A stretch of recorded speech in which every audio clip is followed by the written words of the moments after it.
Israel গাজায় সাহায্য সীমিত করবে বলে জানিয়েছে। এদিকে হামাস 4 জন বন্দীর মৃতদেহ মুক্তি দিয়েছে। হামাস আরও 4 জন ইসরায়েলি নাগরিকের মৃতদেহ রেড ক্রসের কাছে হস্তান্তর করেছে, যার ফলে মুক্তিপ্রাপ্ত নিহত বন্দীর সংখ্যা 8 জনে এসে দাঁড়িয়েছে। আমাদের স্থলভাগে থাকা দল জানিয়েছে যে ইসরায়েলি ট্যাঙ্কগুলো আজও উত্তর ও দক্ষিণ গাজার ফিলিস্তিনিদের উপর গুলি চালিয়েছে।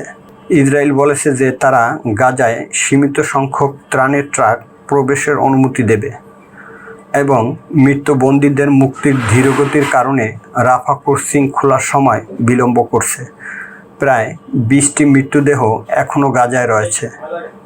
মার্কিন প্রেসিডেন্ট ডোনাল্ড ট্রাম্প হামাসকে নিরস্ত্র করার আহ্বান জানিয়ে সতর্ক করে বলেছেন, যদি তারা নিজেদের নিরস্ত্র না করে তাহলে আমরাই তাদের নিরস্ত্র করব এবং এটি হবে অতি দ্রুত ও রক্তক্ষয়ী সংঘর্ষের রূপ নিতে পারে।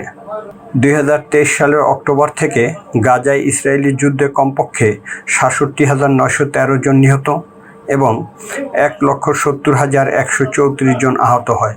7 অক্টোবর 2023 সালের হামলায় ইসরায়েলি মোট 1,139 জন নিহত হয় এবং প্রায় 200 জনকে বন্দী করে হামাস।